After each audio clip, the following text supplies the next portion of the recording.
Hello, friends, and welcome to Brainworms, the podcast revealing the dark secrets that they don't want you to know. I am Joe. I will be joined by David, Kaine, and Chris very shortly because we are continuing to read The Moon People, a weird, poorly written, unedited science fiction novel written by a weirdo.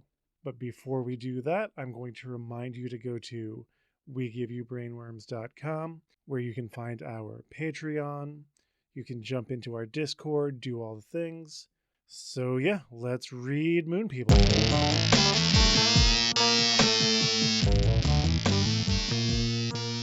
Ladies and gentlemen, today NASA Observatory has spotted a huge meteor headed toward Earth at a high rate of speed, coming very close. However, NASA officials believe that it will not hit Earth. It appears to be the size of a small moon. They are also concerned about it hitting the sun, or our moon. Wait, why would it be bad if it hits the sun? It wouldn't in any conceivable way. Also, a moon-sized object coming close to Earth? Real bad. Yeah, even if it doesn't hit, that's gonna cause some problems. Also, I feel like by 2048, it's fair to say that if we can now, today, pretty accurately determine what objects in space are going to be coming anywhere near Earth within 6 months, by then, they're probably going to have that shit figured out. You'd think, yeah. Yeah, especially if the larger the object is, the more stable it's going to be in its flight path. The easier it's going to be to predict. Also, if you are faint of heart, do not look up. It's like a YouTube video about all the free-floating bodies around near Earth's orbit. Don't look that up unless you want to be oh my god, at any moment we could be hit by an astral body and it could change everything. Yeah. Space trash is real. There's lots there. There's so much. Uh-huh. Hey, David. Yeah? You know why you can make soup with moon rocks better than soup with earth rocks? Why is that, Joe? Because a moon rock is a little meteor. Listeners, someone please donate $30 so I can buy a slide whistle. They are also concerned about it hitting the sun or our moon. They believe if it hits any other planet, we should be all right. Oh, you think? You think it'll be fine if it hits planets hundreds of... It hit Pluto. It's Fuck, fine. we're screwed. Yeah, of course it's fine. Because it's fucking Pluto. Yeah. No one cares about Pluto. I care about Pluto. You'll always be a planet to me. That's not true, actually. I was pretty early to adopt the idea that we should have planetoids, and the whole thing is a ridiculous argument, but... I don't really understand why it was such a big deal. Look, here's what defines a planet. Because people grew up with a certain idea of things, and they're very... Yeah. Very... That's exactly why. Yeah, people are protective of what they grew up with, man. That's why we can't have nice things. Yeah, I was gonna have a rebuttal, but you said everything. They believe if it hits any other planet, we should be all right, but NASA experts need to do some more studies and urge everyone not to panic. We're not sure about anything yet. Oh, man. Don't panic. We have no idea what's happening. What we do know is it's coming from the direction of the constellation of Scorpio at the tail area, heading this way, going approximately 60,000 miles an hour, and it is a planet killer. Wait, Wait, what? Wait, hang on, 60,000? That's incredibly slow. 60,000 miles an hour? Yeah, that's really, really slow for, astral travel. What is the average rate of speed for something traveling in space? Out of orbit? I have no clue. I just know that, to get from one solar system to, the closest one at any practical speed, it's way more than that. Super way more. Sure. I mean, I guess at this point they're assuming that it's already in or right on the outside of our solar system. But I don't know. I don't know. Wait, okay, hang on. Where is it?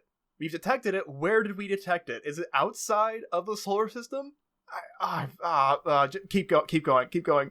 It's a huge meteor headed toward Earth at a high rate of speed, coming very close. That's what we know. And it's coming from the direction of the constellation of Scorpio at the tail area. We also know that it's a planet killer. I don't know what that means. Shit, it's a Death Star. That's no moon. There's nothing sharp in here. Damn it. Okay. Jesus. This is, my God. It appears to be the size of a small moon. They are also concerned about it hitting the sun or our moon. They believe if it hits any other planet, we should be all right, but NASA experts need to do some more studies and urge everyone not to panic. We're not sure about anything yet.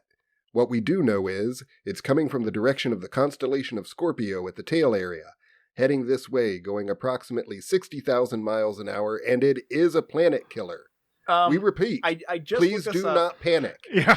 I just looked this up. The Earth orbits the sun at 67,000 miles per hour. Fair enough. Okay. So go fuck yourself, writer.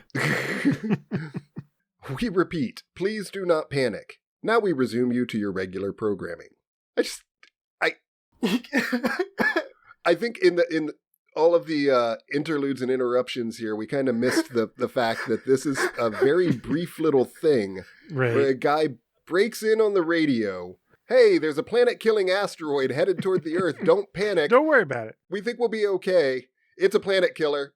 Don't panic. Yeah. We now return you to your regular programming. Breaking news. The world is ending as we know it. Maybe. Don't panic. Now back to the Rolling Stones. Yup. David was thinking to himself. Period. That is where your thoughts go, yeah. Oh my God, this is unbelievable. I can't believe this. Could this be the end of us all that everyone predicted?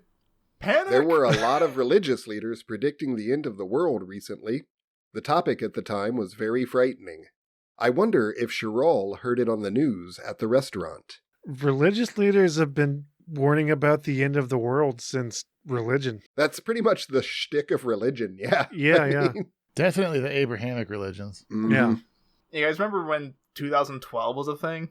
I do. Yeah, I was there. Shit, you guys remember when 2001 was a thing? Yep. I think it was 1997 was a thing. You know, you'd think that if you were these religions, you might want to, like, clamp down on that. Otherwise, when you actually figure out the world is ending and when, like, no one's going to listen to you. It's Cassandra, you know. Christian that cried lion? Is that what it is? Yeah. But then they can't get people to give them their, like, worldly goods and possessions every time that they claim that this is going to happen.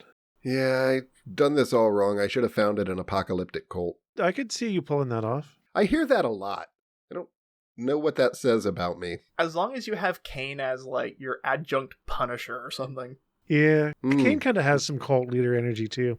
Yeah, it's really coming together. Yeah, seriously. As David pulls into Chiral's place, he sees many of the regular locals parked in the parking lot like normal. As he gets out of the car, he also notices everyone inside looks normal. As he comes through the door, Chiral comes over with a big smile on her face. Everything Hi, is normal. stranger. As she looks at David's face, she realizes something is wrong. Dude, this feels like somebody put the search terms moon, people, space, and then clicked enter and had an AI write a book. What I love here is that there are no quotation marks anywhere in any of this. There's dialogue. We think. Ish. We think it's dialogue. It's words masquerading as dialogue. This book is a deconstruction of the modern novel, and that's why it's doing what it's doing. It is a heartbreaking work of staggering genius. Yeah, it's postmodernist is what it is. I mean, I think you nailed it when you called it Dadaist. It's really, I mean, wow. Have we been doing this long enough that we can stop? No. I need more. Oh. Chiral comes over with a big smile on her face. Hi, stranger. As she looks at David's face, she realizes something is wrong. Oh, God. Then Chiral says, you look like you've just seen a ghost. What's wrong? Oh, God. David took the worried look off of his face and answered, nothing really. What did Have he do you with heard it? the news of He the put it in his Yeah. pocket. When he took the... He's a potato head. Oh, God. At least we're adding our own horror to it, so now it's becoming a very different novel to me. But madam, I wear no mask. David took the worried look off of his face and answered, "Nothing really. Have you heard the news of the day yet?" "No," Chiral replied. "I just got done in the kitchen and came out and seen you." Oh my God. "Why? What's wrong?" Then David said, "It's really nothing to panic about. Well, I just heard something on the radio panic. just minutes ago. They said that there was a big meteor coming right at us from the constellation of Scorpio." It's not a meteor if it's the size of the moon. "Yeah, sure, that's really funny, ha ha." Then David said, "No, really, Chiral, I'm not kidding. Turn on your TV. There should And be then he something puts his on worried there face now." I'll bet it's on every station. Chiral looks at David kind of funny and looks over at one of her regulars sitting by the TV and said, "Bill, can you turn on the TV that's behind you for me?" Bill answered, "Sure, for you anything." Woo! And then Bill puts on his working on stuff face. Then Chiral said, "Could you put it on Channel 9, man. please?" I'm out. You've got this, right? I'm gonna go. No, fuck that. "Sure," Bill answered. Then on came the TV. The reporter, Then on Steve came Slater. the TV. Bring on the television, William. Move zig for great justice. All your base, base. All your base, base. Someone set us up the bomb. Move zig for great justice. You have no chance to survive. Make your Make your time. time. Ha ha ha ha ha ha ha. Then on came the TV. The reporter, Steve Slater, was talking about the meteor. NASA The reports meteor. were saying the meteor is increasing in speed. It The appears that the meteor. meteor is going 69,000 miles an Nice. hour The and is climbing in meteor. space. And is climbing in speed at the rate of 1,000 miles an hour every 6 hours. From what? This is Steve wait, Slater. No, wait. From 66 or whatever the original number was. No, as in what's propelling it. It could accelerate if it's inside the solar system and is catching the gravity of other planets. Outside of that, if it's in, like, what's propelling it? Clearly it's a Death Star. That's it. Well, I think that's the mystery, isn't it? No, I'm but taking the paying attention off of my face, and no, like, if a body like that accelerates without any significant gravity wells to influence it, then no. that's what we're going to focus on, Chris. Chris, it's aliens. No, That's what they're know. setting up. is that That's it's what we're aliens. going to focus on, Chris. No, like that would No, Chris, I get it. I get what you're saying, but this isn't necessarily bad book. Yeah. What? This is the fact that they've set up that there's a meteor coming Yeah. and they don't know what's causing it to get faster. No, I know. That's what I'm saying is that if it says like oh, it's accelerating, that changes the news flash from meteorite to UFO. Right. Yeah. Like, you wouldn't lead with a meteorite accelerating. You would say, The "Oh my god!" And NASA scientists would know that like clearly Yes. this thing is self-propelling. It's not just floating through space. Right. Because there's literally thing? nothing else that could cause it to gain momentum. Right. What thing to gain momentum? The meteor! The meteor. That was fun. Yeah. More fun than this stupid book is. Yeah. The reporter, Steve Slater, was talking about the meteor. Steve. I'd rather the NASA reporter be AC Slater personally. Right? Yeah, turned around backwards on his chair. Yeah. NASA reports were saying the meteor is increasing in speed. It appears that the meteor is going 69,000 miles an The hour meteor! and is climbing in speed at the rate of 1,000 miles an hour every 6 hours. This is Wait, Steve what? Slater. I take you live to NASA Observatory to talk to I Herbert take Larson, you. head astronomer. Kane's just making his own fun now. This is Steve Slater. I take you live to NASA Observatory to talk to Herbert Larson, head astronomer. Herbert Larson. These people talk like cavemen in comic books. I take you to NASA now. At approximately 3:55 a.m. this morning, we spotted a giant meteor in the constellation of Scorpio coming in our direction. I'll At the come in your current rate of direction. speed, it should be here in about 178 days. Now, we believe it's going to miss us by about 25,000 miles. It's going to be real close. We will be following it very closely. We have experts on this all over the world. Everyone right now is busy trying to calculate where the meteor is going. The meteor! And if it is going to hit us when it arrives in about 178 days. In case you didn't hear it the first time. Ladies and gentlemen, hopefully with God's help, nothing will go wrong and we will see the most spectacular event the world has ever seen since the beginning of time. Oh, we're relying on God's help. Okay, so real quick, just to give everyone some perspective, because I had to look this up. Yeah. It was like, oh, thankfully it'll pass within 25,000 miles. The moon is 238,900 miles from the Earth. Yeah. So, no. A moon-sized object passing within 25,000 miles of the Earth would probably rip our atmosphere off. How tall is the atmosphere? Keep reading, I'll look that up. God was never on your side. We will be giving you more information as soon as we know more. Please, it's very important not to panic. It won't help at all. Don't panic! Stop telling us not to panic. It's just making us going to panic more. It will only make things worse. Now we take you back to your regular program. Or better. The news reporters seem to always make things a little more scarier than they need to be for effect. God. So the atmosphere is 7.5 miles tall. Mm-hmm. So I can't tell you exactly what happened, but I don't think that it would just be like, oh, phew, thank God. I'm pretty sure there would be some problems. I don't know what they are, but there would be some problems. I feel that that's a good way to phrase it. Problems. The news reporters. God damn The it. news reporters seem to always make things a little more scarier than they need to be for effect. Scarier.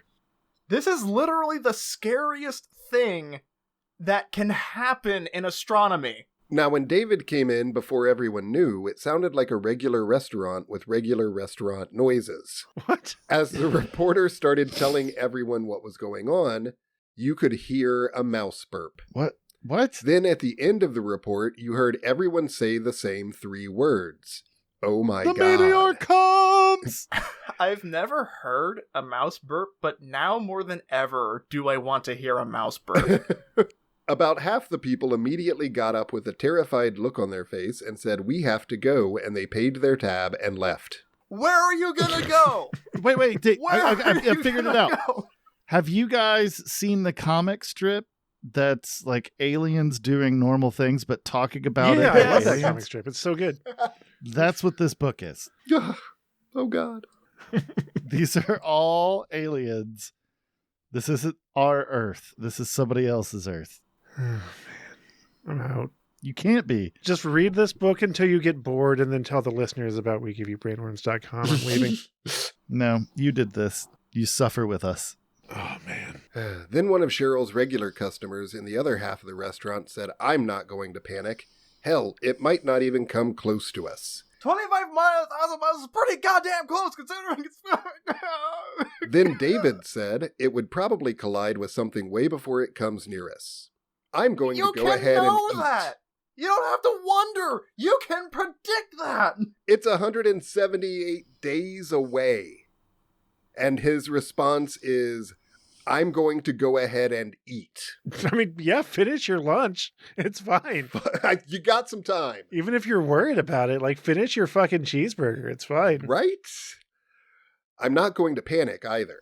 Then everyone realized who David was and what he did for a living. How? He taught high school. Then everyone started to calm down and listen to what he was saying. What? Suddenly, everybody went ahead and ate their breakfast. And then everyone clapped. Also, real quick, I just want to point out that for as catastrophic as this sounds, and I'm not sure that I don't think it's feasible with current technology, but considering this is in the future, this is kind of an ideal situation in which to discover that a moon-sized object is on a collision course, because that's 178 days. Normally it would take, some time to scramble some rockets. If only there were giant floating toilet paper rolls with lasers and missiles on them. The thing is that the further away an object is that you alter its course, the less energy you need to exert on it to have it miss Earth. So this is kind of an ideal situation. If you fire a laser into space, How long is that laser going to continue going? In a straight line. What is it passing by? Well, if you aim it right at this meteor, maybe you get a lucky shot. Wait, is this becoming Missile Command? Yes. Yeah, that's Okay, that's the checking. bit. Pew, pew, pew, pew, pew, pew, pew. God, we're stupid. As you were talking, David, I was like, I played a game like that once. Yeah. It's Asteroid. Back when I played a experienced joy. Oh my God, it's Missile Command. David turned to Cheryl with a smile, and Cheryl said, 222? David said, you know me. Yes, ma'am. What? Coming right What? up, Cheryl replied. She had a sexy smile on her face and then Oh, went to the sexy. kitchen. Oh my God. Now we're getting into furry fan fiction territory. Wait, I what? don't know how. How are you drawing that connection? Please elaborate. Oh, because with the whole erotic writing, because they're like cavemen, like fumbling with a wheel, like words in this analogy, it's like, I wiggle my hips sexily. Well, that's just Oh, more I just see. fan fiction and, like, Right. you know, not specifically furry porn. Just, Why do all of these weird kind of self-indulgent hack writers have weird attitudes toward their female characters? Why is that a thing? I mean, all she Because- did was have a sexy smile. But that's like the first thing we learn about her appearance. It's true. Because men are trash. I choose to Mm. believe that she is a sexy smile since we know nothing else about her. Sure, and maybe because faces in this universe can be taken on and off, she was specifically wearing her sex smile that day. Oh, that makes sense. I really do hope that at some point this does get made into a film and they just use potato heads. We could make that with a camera, David. We could. You That's and a I Patreon backer goal right in there. the box of Mr. Potato Head. Really just two, because you can pop the features on and off. Could make that movie right now. Oh, man. Goals. David grabbed the newspaper and sat down at his usual booth and started reading the paper. In no time, one of Cheryl's waitresses came out with his breakfast. David ate pretty quickly. He put $5 on the table and went over to the door of Cheryl's kitchen and smiled. He looked at Cheryl and said, "That was one good breakfast." "That was sure quick," Cheryl replied. I hate this. Then David said, "Yeah, I know. You know what? I've been coming here for a long time, and you know, we never really got to know each other all that well. Oh my God. Do you think maybe that David seemed to be a little nervous? Well, I was wondering if you would like to go out with me sometime?" Oh my God. Cheryl put a sexy smile on her face and said, "You know, I would really like that a lot." David put a big smile on his face. "That's great. How about Friday night?" Cheryl said, "Okay, that sounds good to me." "Super," David answered, and was very happy because Cheryl said yes. "That's a date then. I'll see you on Friday." "Well, I'll see you tomorrow morning for breakfast too." Shut up! Shut up! Just shut up! It's over! You've got the date! Shut up! Sorry. See, Chris, no, you know what? This is good. This is good. That's how easy it is, buddy. Kane, are you trying to turn Chris to the dark side? You just put your sexy smile face on. Oh, you're And- teaching him how to find sex. I see. Yeah, you put your sexy smile face on. And then you go and talk to somebody with a regular smile on their face, right? And then you give them reason to have a big smile on their face. But you got to make sure you bring all the appropriate faces. Yeah. And just whatever you do not let your sexy smile slip even for a second. It's true. Maintain sexy Your smile sexy smile. through Like, the whole conversation. It's very important. Look, it's the most mild amount of effort to take the dialogue, "That was the best breakfast I've ever had." Like, okay, take that, something that humans never say, and just put a little effort into it and go, "Man, that's the best eggs you've made yet." And she says dismissively, "Oh, you always say that." And oh, look, characters are talking. Like, wow. Yeah. I should also point out that this entire thing, everything I've read, all of this Uh-huh. has been one paragraph. Ugh. There has not been a paragraph break of any kind, and there's no punctuation marking. Oh, I lied. There is one point in the book where there are quotation marks, and that is at the end of the report, you heard everyone say the same 3 words, "Oh my God." oh my God is in quotes. The rest of it, none of it's in quotes. Listen, none of it. Because I like to imagine that aspiring writers are listening to this show. They're not. I know, but that's the thing I like to Joe think about. needs this. There are people out there who will publish your book if you pay them money. Just because you have access to that service does not mean you can just bash your face into Microsoft Word for a couple days and then just send that on and go, I'm an author now. No, I mean, technically you can. If you want to be able to, like, say you did something good in this world, it's maybe a different story. Yeah, maybe hire an editor at least. You can do the former thing if you want to be hollow inside and not grow and not become a better writer and just want the title. You can. But do you want to? Do you really want to? Yeah. Ask yourself. I don't. Surely you have one friend who is reasonably literate that you can just say, hey, I'm working on some prose. You want to like check it out and tell me if it's good or not? Like see how it could be improved?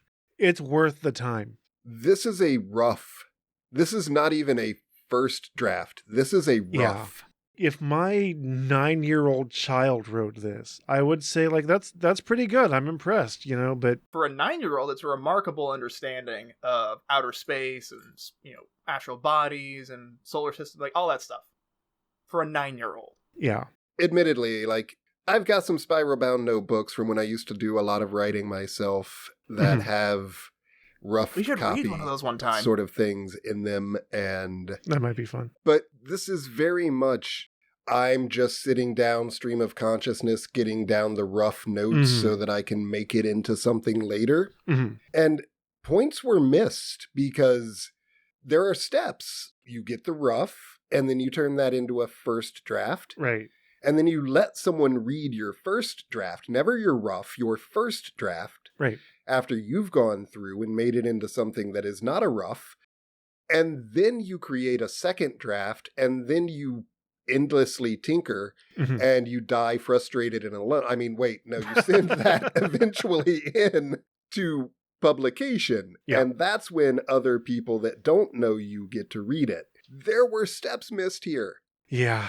There were valuable, important steps missed here. Unless this is deliberate postmodernism, which I don't think it is. I'm not sure, but if it is, it's either the most genius work of postmodern fiction I've ever read, or it's some guy who wrote this in between his 17 jobs while he was solving politics and economics and being a DIY chiropractor. Right. Breaking people's bones and... Yep. As he was driving to work, he noticed everyone seemed to be driving a little crazy and yelling at each other. When he got to school, he noticed everyone was running around panicking. Everybody was telling everyone to calm down.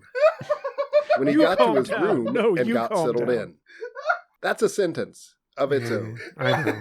When he got to his room and got settled in. Oh, man. A couple of his best students, Billy Berenson and Kathy Rigby, arrived. They were a little panicked and asked David, Mr. Bramer, did you hear the news? Sure, David replied. I'm going to hook up my new telescope and we will all watch it as it gets close to Earth. This is a special telescope that can see during the day. It is one of the latest telescopes out. They're expensive, but they work well. You can hook it up to your computer and watch it on your monitor. With our new chalkboard-size class computer monitor. What? We can watch it real good in the classroom, and it's high definition too. That's just a television. All you need is the correct coordinates laid in. No shit! If I want to look at something in outer space, all you need to do is point the looky thingy at it. Then Billy said, That's pretty cool, Professor. Yeah, that is cool, Kathy replied. David spoke up and said, I've got to go... David spoke up and said, I've got to go to the office to get some forms. I will be right back, so be good. Billy and Kathy both said, Okay, Mr. Bramer, as David arrived at the office. Oh no! Everyone was very no. busy and a little panicky. He says it's a classroom. It's just 2 kids that he has in his basement. With just cardboard shit that he's glued together and is insisting is a futuristic telescope. He went over to the principal's office and walked in. The principal, Mike Lever, looked at David and said, "I'm glad you're here. I just received a phone call this morning from NASA, asking about you and wanting to talk to you.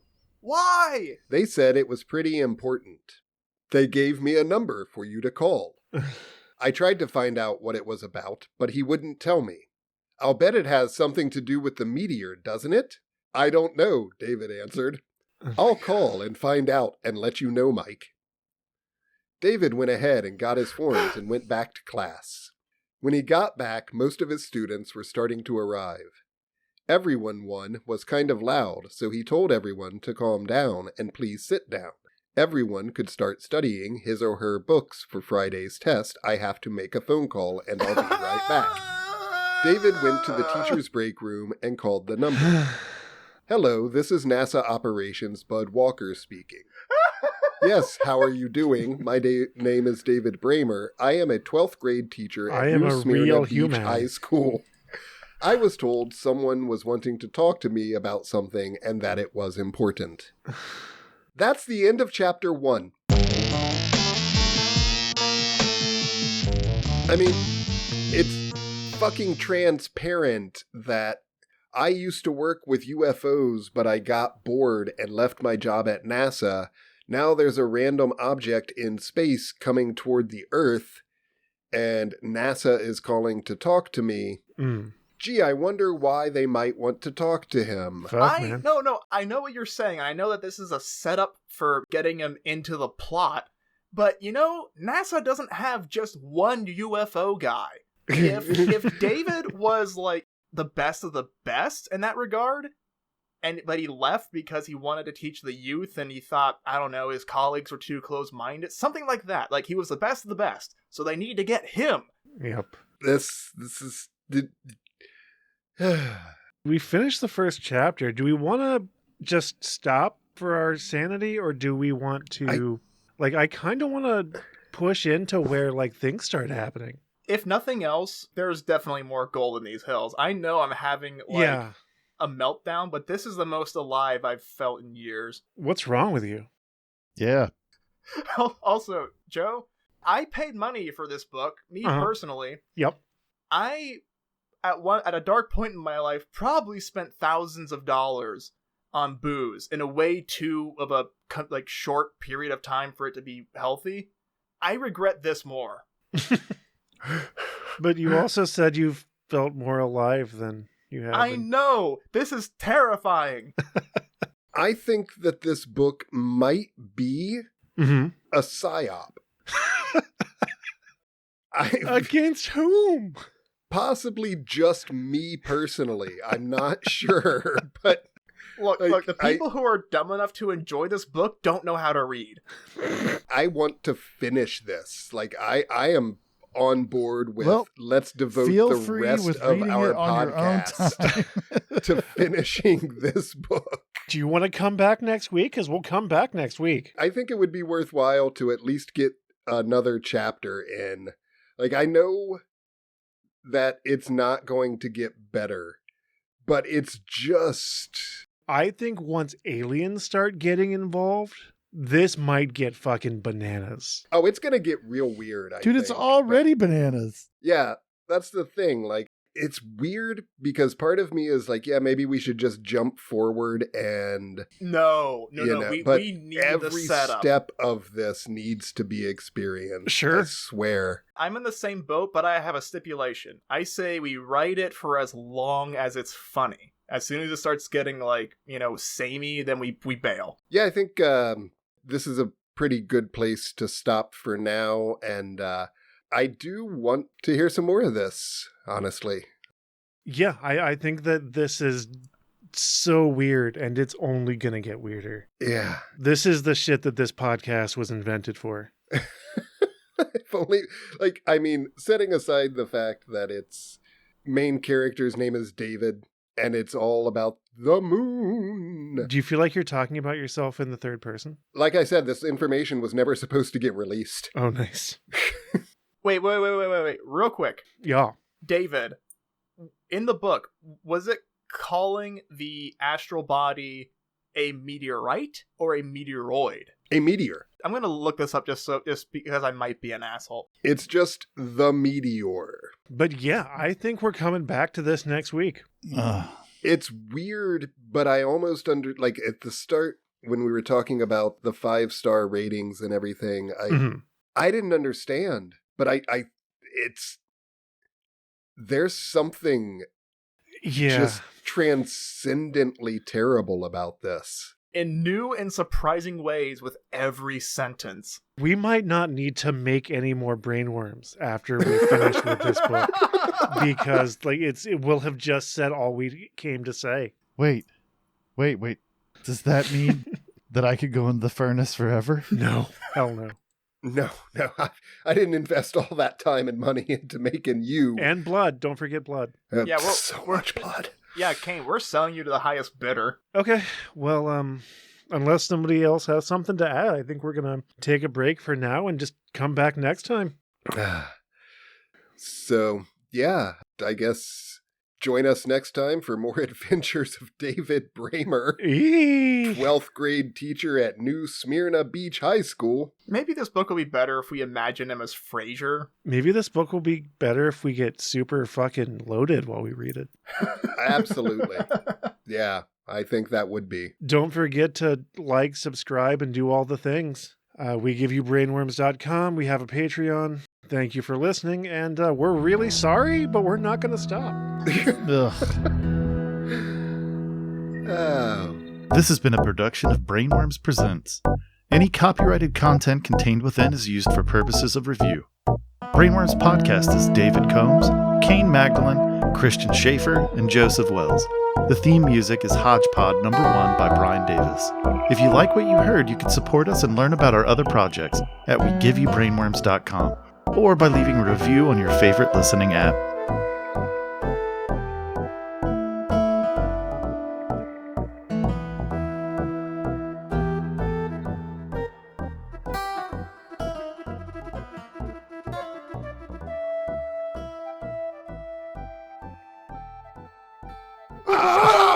Shut up! It's over! The meteor! Shut up! That was one good breakfast.